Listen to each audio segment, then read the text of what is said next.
Hey everyone, welcome back to my channel. आज की video में हम करने वाले हैं यूपीएससी पॉलिटी के सबसे इम्पोर्टेंट टॉपिक फंडामेंटल राइट्स के पीवाईक्यू एनालिसिस। ये टॉपिक हर साल 3 से 5 क्वेश्चन यूपीएससी में देखे जाते हैं, तो इसलिए आज हम देखेंगे कौन सा यूपीएससी क्वेश्चन कैसे रिपीट करता है, यूपीएससी किस तरह के कंसेप्ट को ट्विस्ट करते हैं जो हर स्टूडेंट करते हैं, जिससे कि आप वो गलती ना करो। Let's start. तो सबसे पहले ना, अब मैं नहीं बता रही हूँ कि फंडामेंटल राइट्स क्या होते हैं, क्योंकि हमारे वीडियो का टॉपिक भी नहीं है और आई होप कि आपको पहले से ही पता होगा कि फंडामेंटल राइट्स होते क्या हैं। तो मैं बेसिक बता देती हूँ कि आर्टिकल 12 से 35 तक हमारे फंडामेंटल राइट्स दिए गए हैं। ये सिटीज़न को क्या करते हैं, प्रोटेक्ट करते हैं। किसके अगेंस्ट? स्टेट के अगेंस्ट और इंडिविजुअल के अगेंस्ट। ठीक है, कि वो हमारे साथ डिस्क्रिमिनेट ना करें। ठीक है, कुछ दिए होते हैं सिटीज़न को और कुछ दिए हुए होते हैं फॉरगनर को। ठीक है, ये होता है हमारा फंडामेंटल राइट्स, मोस्टली आपको पता ही होगा। तो यूपीएससी उसमें से कैसे क्वेश्चन पूछती है? यूपीएससी उसमें से कंसेप्चुअल क्वेश्चन पूछती है, कंसेप्चुअल। ठीक है, कंसेप्ट के बेस पर क्वेश्चन पूछती है। देखो, कंसेप्ट का मतलब ये नहीं कि तुम्हारे से डायरेक्ट क्वेश्चन पूछ ले जाए कि आर्टिकल नंबर 14 क्या होता है, कि राइट टू इक्वलिटी ये होता है। नहीं, ऐसे क्वेश्चन नहीं पूछती है। देखो, एग्जाम्पल के थ्रू समझते हैं कि एग्जाम्पल लेते हैं। 2020 में क्वेश्चन पूछा गया था, आर्टिकल 21 पे था, लेकिन कैसे पूछा गया था? Right to life and personal liberty किसके अंडर आता है? Right to life and personal liberty किस आर्टिकल के अंदर आता है? तो ये आता है आर्टिकल नंबर 21, जो कि है राइट टू लाइफ। ठीक है, क्या है article number 21? Right to life. Right to life हमें जीने का अधिकार है, इसके अंदर आता है right to life and liberty. क्यों? क्योंकि अगर हमें लिबर्टी नहीं होगी, हम अपनी मर्जी से कुछ कर नहीं सकते, तो उस लाइफ को जीने का क्या फ़ायदा? तो ये आया था हमारा जस्टिस पुट्टास्वामी केस के, जस्टिस पुट्टास्वामी केस 2017 में। ठीक है, चलो मैं पीवाईक्यू के थ्रू मैंने इसको एनालाइज किया हुआ है कि कैसे कैसे। देखो, पहले देखते हैं आर्टिकल नंबर 14 पूछा गया है 2019 में। क्वेश्चन था, which one of the following is the best define the rule of law. Rule of law को क्या डिफाइन करता है? कुछ ऑप्शंस दिए होंगे। ठीक है, तो उसमें देखते हैं रूल ऑफ लॉ है क्या। देखो, रूल ऑफ लॉ ऑब्वियसली आपको पता होगा कि ये 14 आर्टिकल में ही आता है।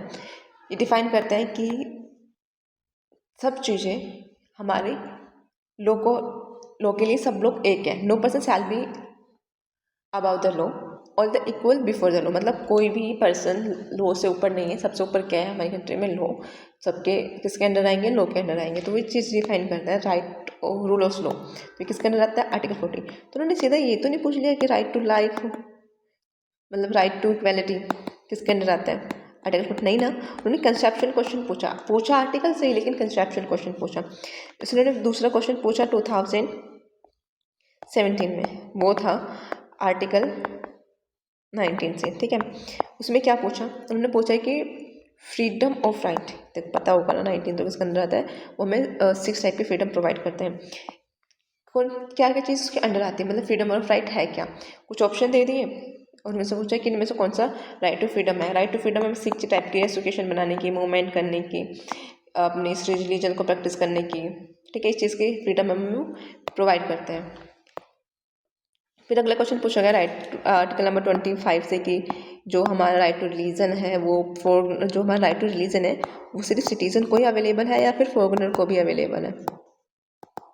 ठीक है, फिर पूछा गया आर्टिकल नंबर 22 में क्वेश्चन पूछा गया कि FR को मतलब फंडामेंटल राइट को DPSP को कंपेयर करो। DPSP को कंपेयर करो। ठीक है, कि उनमें कुछ चीज़ें दोनों में कॉमन है या अलग है। देखो, फंडामेंटल राइट जस्टिसेबल होते हैं, ये नॉन जस्टिसेबल होते हैं। ठीक है, स्टेट के द्वारा सिर्फ क्या होती है? गाइडेंस होती है, और ये हमें प्रोटेक्ट करते हैं स्टेट के, जो हमारे साथ आर्बिट्री ना करे, कुछ भी हमारे साथ डिस्क्रिमिनेट ना करें। ठीक है, इस टाइप का क्वेश्चन यूपीएससी हमेशा पूछती है। और फिर पूछा था कि आर्टिकल नंबर 13 के अकॉर्डिंग पूछा था। एक क्वेश्चन पूछा था 2020 में कि आर्टिकल नंबर 13 क्या था कि law inconsistent with the fundamental right it is shall be void. अगर कोई लॉ फंडामेंटल राइट्स को अवॉइड कर रहा है तो वो कॉन्स्टिट्यूशन होगा या फिर वॉइड हो जाएगा। ठीक है, ऐसे क्वेश्चन पूछता है यूपीएससी हमेशा। तो कैसे करना है इन क्वेश्चंस को? देखो, पीवाईक्यू तो करनी है, बैठो पीवाईक्यू करो और एनालाइज करो कि फंडामेंटल राइट में ना, देखो 14, 21, 19 और 25 यही कुछ मोस्ट इंपॉर्टेंट आर्टिकल्स निकलेंगे जिनके बारे में तुम्हें सब कुछ पढ़ना होगा। पूरी तरह से कंसेप्चुअल अंडरस्टैंडिंग होनी चाहिए। कन्फ्यूजन को दूर करो, फंडामेंटल राइट का चैप्टर उठाओ, उसके शॉर्ट नोट्स बनाओ। सबके नहीं बनाने, मतलब उसके जितने भी आर्टिकल्स हैं ना उसके शॉर्ट नोट बना लो, 2 पेज में आ जाएंगे, ठीक है। देखो हर साल ना यूपीएससी फंडामेंटल राइट से 4-5 क्वेश्चन, हर 2 साल में फंडामेंटल राइट से 4-5 क्वेश्चन तो फिक्स ही होते हैं।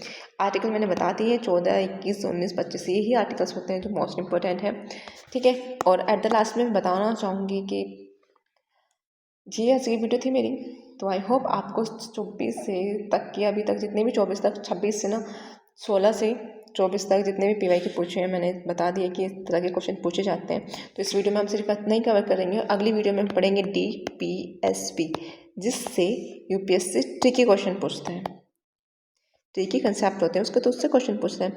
अगर आपको ये वीडियो हेल्पफुल लगा हो तो लाइक करो, कमेंट करो, कमेंट में लिखो पॉलिटी PYQ सीरीज़ 2 और सब्सक्राइब करना